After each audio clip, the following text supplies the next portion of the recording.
बिस्मिल्लाहिर्रहमानिर्रहीम। अस्सलामु अलैकुम। मैथमेटिक्स फाउंडेशन में मैं आपको खुशामदीद कहता हूँ। फॉर्मेशन ऑफ डिफरेंशियल इक्वेशन हम पढ़ चुके हैं। इसके बाद हम स्टार्ट करेंगे सेपरेबल डिफरेंशियल इक्वेशंस। सबसे पहले इसकी डेफिनेशन देखते हैं, उसके बाद इसकी एग्जांपल्स सॉल्व करेंगे। A differential equation of the type f of x g of y d x plus f of x g of y d y is equal to zero, यानी कि कैपिटल एफ ऑफ एक्स और ये capital G of Y है। ये वाली जो equation है इसको हम सेपरेबल इक्वेशन कहेंगे अगर इसको हम इस तरह लिख सकते हैं। इसका क्या मतलब है? इसका मतलब है कि अगर ऐसी इक्वेशन, ऐसी डिफरेंशियल इक्वेशन जिसमें x वाली टर्मों को अलहदा करके dx के साथ अगर लिख सकते हैं और y वाली टर्मों को अलहदा करके dy के साथ अगर लिख सकते हैं, तो इस तरह की जो इक्वेशन होगी वो सेपरेबल इक्वेशन कहलाएगी। तो चलिए इसको स्टार्ट करते हैं इसका सोल्यूशन। फॉर एग्जांपल ये हमारे पास एक इक्वेशन है, इसको क्या अलहदा करके dx वाली टर्म के साथ x वाली टर्में अलहदा हो सकती हैं और y वाली के साथ dy वाली के साथ y वाली टर्में अलहदा हो सकती हैं कि नहीं। दिस इम्प्लाइज दैट, यहाँ से क्रॉस मल्टीप्लाई करें तो ये y dy के साथ आ जाएगा, y dy हो जाएगा और is equal to x square, ये dx उधर चला जाएगा dx। ठीक है, तो देखें बिल्कुल वही शक्ल बन गई है। या अगर मैं इसको इस तरह ले आऊँ इधर y dy minus x square d x is equal to zero, चाहे उधर ही रहने दें कोई मसला नहीं है। बस इस डेफिनेशन का मतलब यह है कि अगर x वाली टर्म है उनको अलहदा करके dx के साथ लिख सकते हैं और y वाली जो टर्म है उनको अलहदा करके dy के साथ लिख सकते हैं। तो इस तरह की जो इक्वेशन होती है उसको सेपरेबल इक्वेशन कहते हैं। तो ये वाली इक्वेशन यहाँ से आगे सॉल्व कर दें तो कोई मसला नहीं है, तब भी ठीक है। तो यहाँ पर सिंपली हमने क्या करना है, integrating both sides, integrating.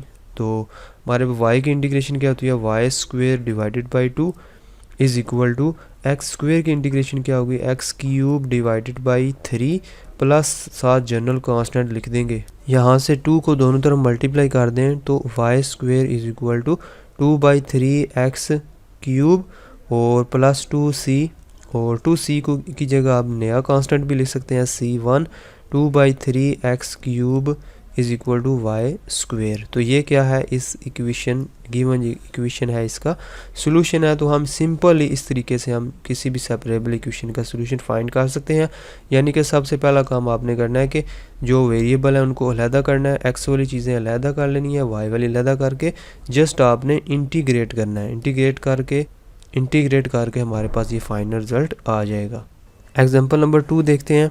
Example 2 में देखें, यहाँ से x वाली चीज़ क्या है, सिर्फ x है, तो dx को उधर ले जाते हैं ऊपर, dx डिवाइडेड बाई x इधर ही रहेगा और टेन y जो है y के साथ आ जाएगा, dy इधर है और इधर साथ इसके क्या आ जाएगा, टेन y। ठीक है, यहाँ पे हम दोनों तरफ इंटीग्रेट कर देते हैं क्योंकि dy वाली अलहदा हो चुकी हैं, x वाली भी अलहदा हो चुकी हैं। तो इंटीग्रेटिंग दोनों तरफ हम इंटीग्रेट कर देंगे, इंटीग्रेटिंग। तो टेन y की इंटीग्रेशन क्या होती है, हमें पता है टेन y किसके बराबर होता है, sine y divided by cos y के बराबर होता है। तो यहाँ पर पहले इंटीग्रेट कर देते हैं दोनों तरफ, integration of tan y dy, ठीक है, is equal to integration of 1/x dx और प्लस साथ में कांस्टेंट लिख देते हैं। तो इसका मतलब है टेन y की इंटीग्रेशन में हम ये लिख सकते हैं और कॉस का डेरिवेटिव ऊपर मौजूद है, लेकिन कॉस का डेरिवेटिव माइनस साइन होता है।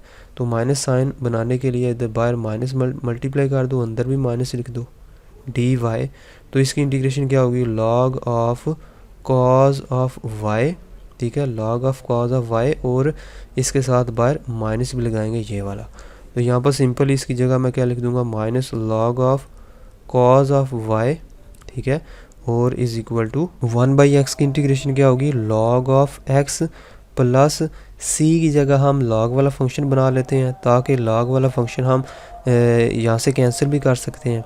c कांस्टेंट है ना कोई, तो c की जगह कोई लॉग ऑफ c1 भी लिख सकते हैं, लॉग ऑफ c1 भी कांस्टेंट है, c भी कांस्टेंट है, तो c की जगह आप लॉग c1 भी लिख सकते हैं, लॉग c1। ठीक है, यहाँ से माइनस को दोनों तरफ मल्टीप्लाई कर दो, log of cause of y, ठीक है, जब माइनस से मल्टीप्लाई करेंगे इधर क्या हो जाएगा, माइनस लॉग ऑफ x, तो ये इधर आके क्या हो जाएगा, प्लस लॉग ऑफ x, ठीक है, लॉग ऑफ x।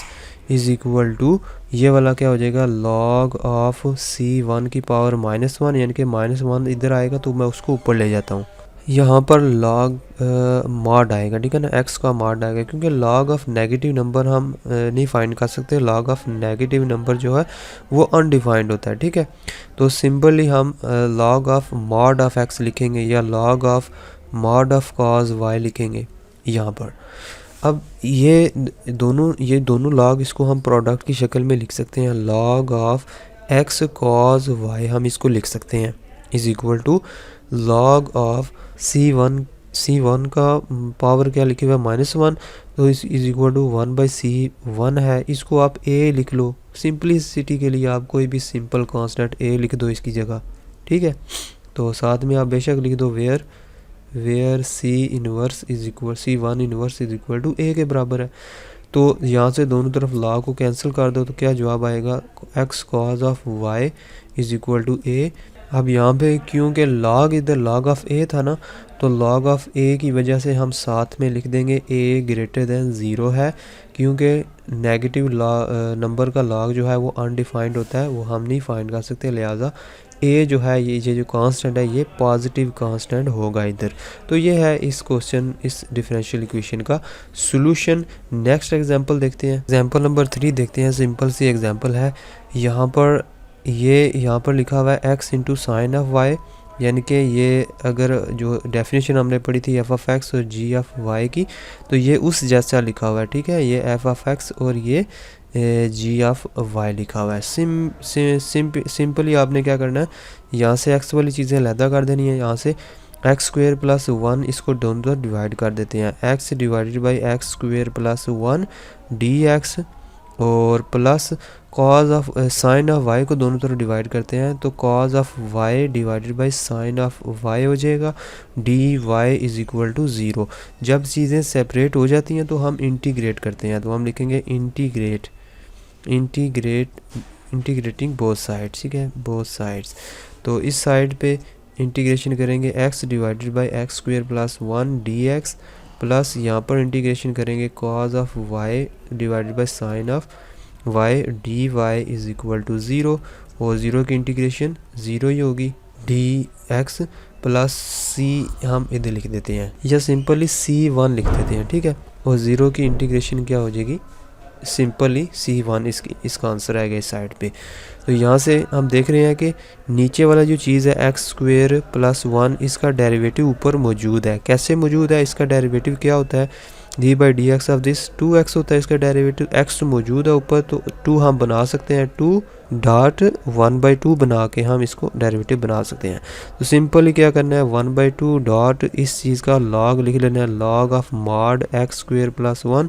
अगर इसमें मॉड ना भी लिखें क्योंकि x² ऑलवेज पॉजिटिव होता है, तो ये सिंपल भी हम इसको लिख सकते हैं, simply log of x² plus 1, plus क्योंकि साइन का डेरिवेटिव ऊपर कॉज मौजूद है तो हम इसको लिखेंगे log of sine of y is equal to, इस साइड पे हम c1 लिख देते हैं।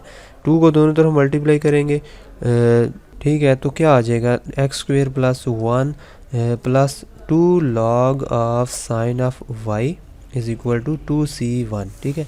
अब 2c1 जो है इसमें भी हम log इसकी जगह log लिख देते हैं, इज इक्वल टू इसकी जगह अगर log वाला फंक्शन लिखेंगे तो log ऑफ c2 लिख देंगे, ताकि इधर भी log है तो ख़त्म हो जाए, log कैंसिल हो जाए। log यहाँ से आप लिख सकते हैं, ये जो चीज़ है 2 लिखा हुआ है, तो log की प्रॉपर्टी होती है कि 2 जो है वो पावर में हम इसको लिख सकते हैं, कोई भी नंबर है उसका log। और इधर मैंने बताया था कि log का मॉड भी लिखना है, log अब इसका स्क्वायर जो हो गया तो मॉड ख़त्म हो जाएगा। तो ये क्या चीज़ है, log of x² plus 1 into ये सम प्रोडक्ट की शक्ल में हो जाएगा sine square y is equal to log of c2।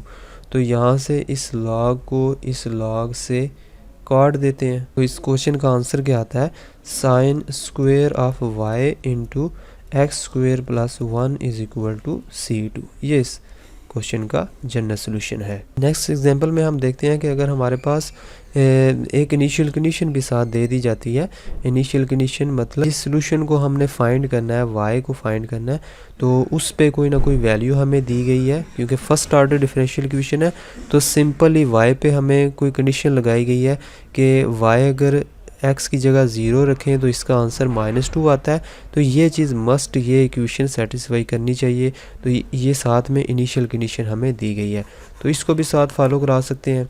तो सिंपली क्या करना है, इसको सेपरेट, पहले हम देखेंगे क्या ये सेपरेट हो सकते हैं कि नहीं। इसको क्रॉस मल्टीप्लाई करके इधर ले जाओ, y + x² y, ठीक है। या सिंपली आप क्या करो कि y को कॉमन ले लो, यहाँ से y को कॉमन, 2x / y कॉमन आ गया, 1 + x², और इधर क्या आ जाएगा dy/dx। y अब इधर आ जाएगा, y dy = 2x, और साथ में हम लिख देते हैं dx। दोनों तरफ इंटीग्रेशन करेंगे, और इधर क्या है 1 + x² भी साथ मौजूद है। तो इंटीग्रेशन करेंगे, इस तरह हम इंटीग्रेशन इसकी कर सकते हैं। ये इंटीग्रेशन क्या आएगी, y² / 2 = नीचे वाली चीज़ है, ऊपर डेरिवेटिव इसका मौजूद है, तो log ऑफ 1 + x², इसको लिख सकते हैं, और प्लस इसकी जगह आप लिख दो log ऑफ c1, ठीक है। जस्ट आप कांस्टेंट के तौर पर इसको log ऑफ c1 लिख सकते हैं। तो यहाँ से प्रोडक्ट बनाने के लिए हम लिखेंगे log ऑफ c1 × 1 + x², ठीक है, y² / 2, और y² की क्या वैल्यू आएगी, y² = 2 इधर आ जाएगा, 2 log ऑफ c1 × 1 + x², और ये स्क्वेयर जो है ये पावर में चला जाएगा लॉग की प्रॉपर्टी की वजह से, ठीक है, ये पावर में चला गया।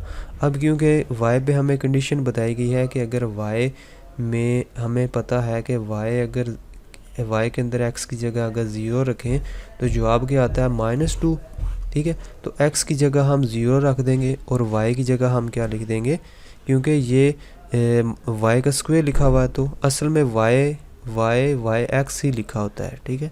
y की जगह yx ही लिखा हुआ है, जस्ट शॉर्टली हम सिर्फ y लिख देते हैं।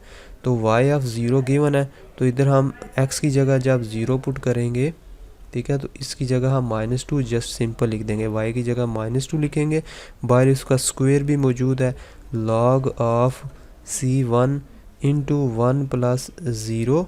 जब सोल्यूशन आ जाएगा इस तरह, जब सोल्यूशन आ जाएगा, ये जनरल सोल्यूशन आएगा, तो हम ये कंडीशन इसमें पुट कर देंगे, ठीक है। इनिशियल कंडीशन इसका स्क्वायर है, तो ये क्या है 4 = log c1 का स्क्वायर। अब दोनों तरफ एक्सपोनेंशियल अगर हम ले लें, यानी कि इस तरफ भी एक्सपोनेंशियल ले लें, एक्सपोनेंशियल 4 हो जाएगा, इधर भी एक्सपोनेंशियल ले लें, एक्सपोनेंशियल ऑफ c1 का स्क्वायर। तो हम क्योंकि c1 की वैल्यू फाइंड करना चाहते हैं, जब कंडीशन हमारे पास दी गई हो इनिशियल कंडीशन, तो आप कांस्टेंट की वैल्यू फाइंड कर सकते हैं, ठीक है। तो उसकी वैल्यू फाइंड करने के लिए हम दोनों तरफ क्या करेंगे, एक्सपोनेंशियल लेंगे। एक्सपोनेंशियल लेंगे तो लॉग और एक्सपोनेंशियल आपस में कट जाते हैं, c1 का स्क्वायर e⁴, ठीक है। तो c1 की वैल्यू क्या आएगी, e⁴ इसका स्क्वायर रूट। और अगर स्क्वायर रूट नहीं भी लिखना चाहते, सिंपल ही c1 का स्क्वायर इसकी जगह आप पुट करना चाहते हैं, क्योंकि ये क्या है c1 का स्क्वायर पहले से मौजूद है, तो उसकी जगह जस्ट आप पुट कर दो, ठीक है। y² = log ऑफ c1 के स्क्वायर की जगह हम लिख देते हैं e⁴ इंटू, और साथ में क्या चीज़ है 1 + x का होल स्क्वायर, 1 + x² का होल स्क्वायर, ये चीज़ लिख सकते हैं। अब हमें नज़र आ रहा है कोई भी आर्बिट्ररी कांस्टेंट नहीं नज़र आ रहा, तो इसका मतलब है ये हमारा पर्टिकुलर सोल्यूशन है, जनरल सोल्यूशन नहीं रहा बल्कि पर्टिकुलर सोल्यूशन है। क्यों पर्टिकुलर सोल्यूशन है, क्योंकि साथ में एक कंडीशन दी गई थी कि y @ 0 ये होना चाहिए, तो ये सिर्फ इस कंडीशन को सेटिस्फाई करने के लिए ये सोल्यूशन निकला है, तो इसलिए इसको हम कहते हैं ये पर्टिकुलर सोल्यूशन है। तो नेक्स्ट वीडियो में इंशाल्लाह हम मज़ीद इसकी एग्जांपल सॉल्व करेंगे।